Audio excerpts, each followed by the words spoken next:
Hello everyone, welcome back to real Aakash Ganga.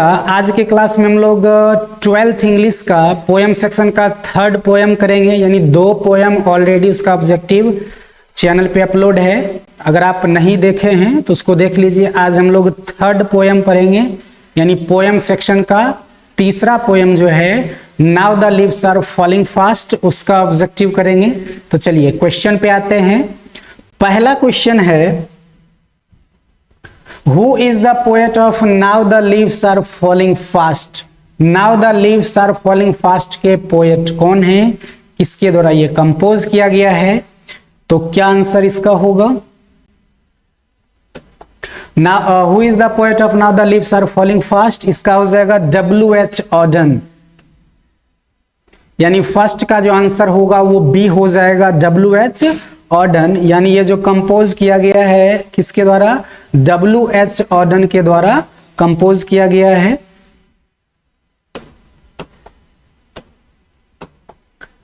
चलिए, तो पहला का आंसर क्या हो जाएगा? W.H. Auden. Who is the poet of now the leaves are falling fast? इसका आंसर हो जाएगा W.H. ऑर्डन। चलिए अगला ऑब्जेक्टिव पे चलते हैं। दूसरा ऑब्जेक्टिव है, trolls mention in the poem now the leaves are falling fast are mythological creatures. यानी ट्रोल्स वर्ड जो है ये किसको इंडिकेट करता है, ये बताना है। ट्रोल्स वर्ड जो है किसको रिलेट करता है वो बताना है। तो ट्रोल्स मीन्स हो जाता है स्कैंडिनेवियन क्रिएचर्स। तो सेकेंड का आंसर ए हो जाएगा, सेकेंड का होगा ए, स्कैंडिनेवियन क्रिएचर्स। यानी ट्रोल्स वर्ड जो रिलेट करता है किसको? स्कैंडिनेवियन क्रिएचर्स को। तो दूसरा का आंसर जो होगा ऑप्शन ए हो जाएगा। चलिए तीसरा क्वेश्चन देखते हैं। ऑर्डन वॉज, ऑर्डन जो है W.H. ऑर्डन वो क्या रहते हैं? A poet, verse dramatist, a serious game. तो इसका आंसर हो जाएगा ऑल ऑफ दिस। इसका आंसर क्या होगा? All of this. Auden was a poet, verse dramatist, a serious game. यानी इसका आंसर क्या हो जाएगा? ऑल ऑफ दिस हो जाएगा। अगला ऑब्जेक्टिव देखते हैं।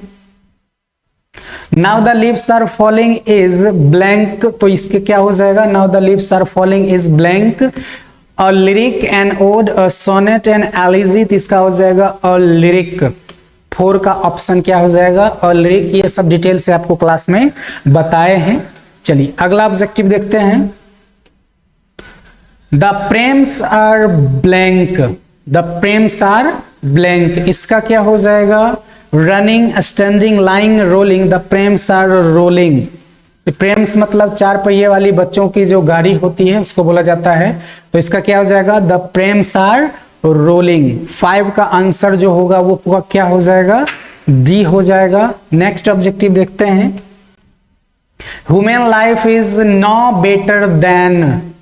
आंसर में क्या होगा? लाइफ, डेथ, जर्नी या none of this. Human life is no better than death. यानी 6 का जो आंसर होगा वो क्या हो जाएगा? बी हो जाएगा। Human life is no better than death. अगला ऑब्जेक्टिव देखते हैं। The blank has become dumb to see the leafless tree.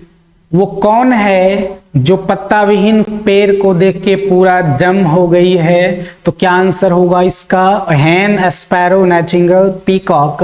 तो इसका आंसर हो जाएगा नाइटिंगेल, ऑप्शन सी। यानी 7 का जो आंसर होगा वो क्या होगा? C. The nightingale has become dumb to see the leafless tree.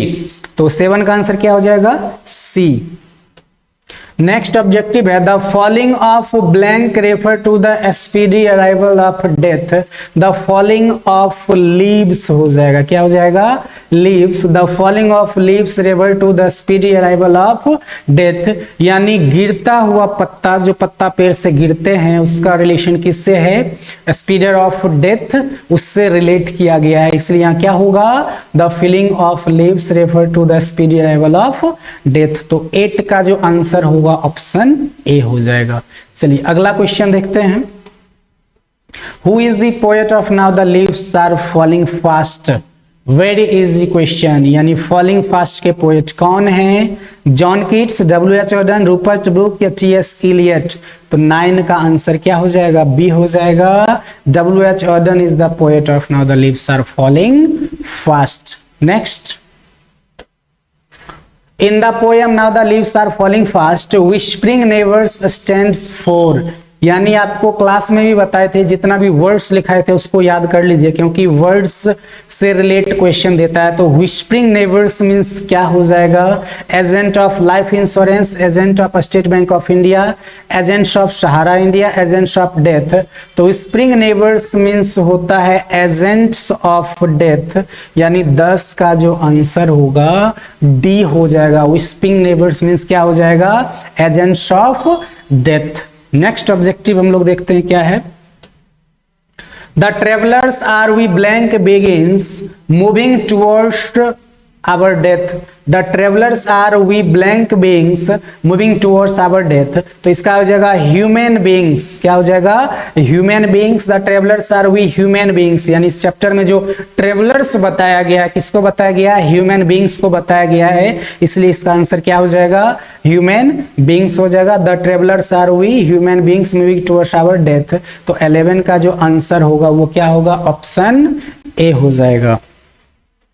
चलिए अगला ऑब्जेक्टिव देखते हैं। The leaves are falling, very easy question, ये पोयम के फर्स्ट लाइन से ही दे दिया है। The leaves are falling blank, तो क्या हो जाएगा? फास्ट हो जाएगा। The leaves are falling fast. इस समय ज्यादा नहीं सोचना है। नेक्स्ट ऑब्जेक्टिव है trees shed their leaves in, यानी पेड़ जो हैं अपना पत्ता जो छोड़ते हैं, पत्ता जो गिरता है किस सीजन में? Rainy season, summer season, winter season या ऑटम सीजन? तो 13 का आंसर क्या होगा? 13 का आंसर डी हो जाएगा। Tree shades there leaves in autumn season, क्या हो जाएगा?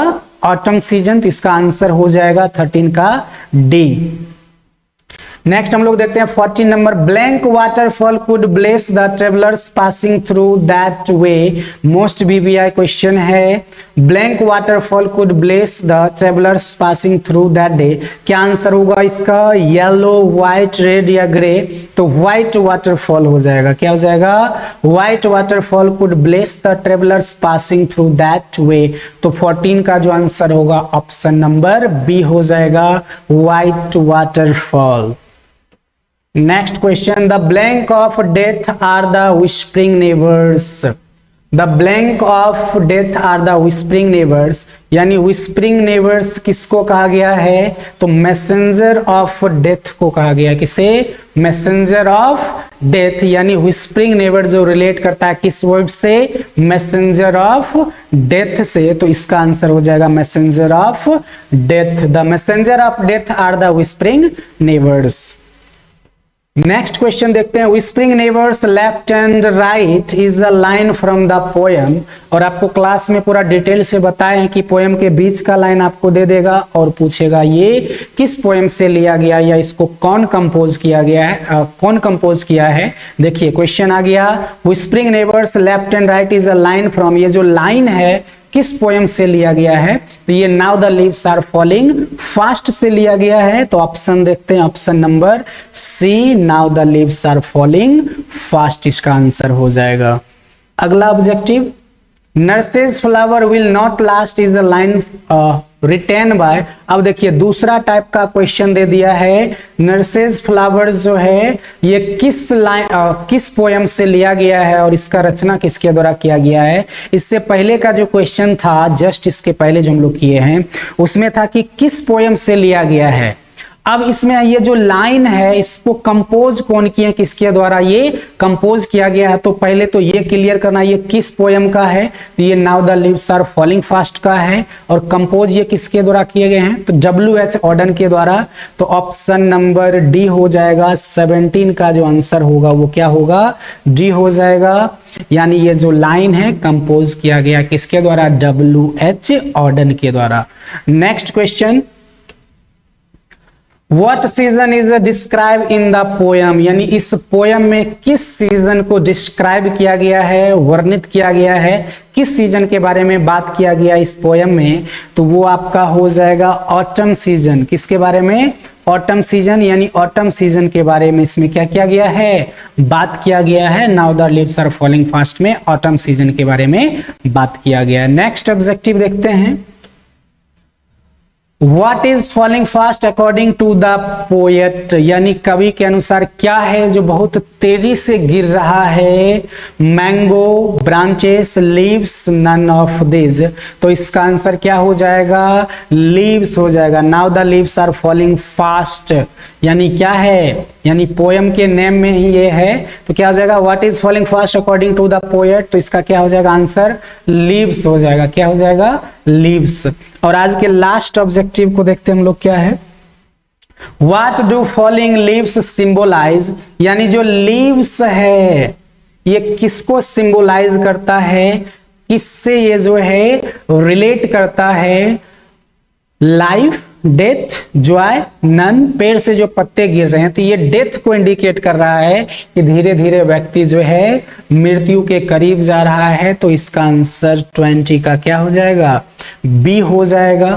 तो ये आपका now the leaves are falling fast का मोस्ट वीवीआई ऑब्जेक्टिव था। इसके अलावा भी बहुत सारा ऑब्जेक्टिव है जो आपको क्लास में बताए थे, तो दोनों अच्छा तरीका से आप रिवीजन में रखिएगा, इसको याद कर लीजिएगा ताकि एग्जाम में दिक्कत ना हो। आज के वीडियो में इतना ही रहने देते हैं, मिलते हैं अगले किस वीडियो में, तब तक के लिए थैंक यू वेरी मच।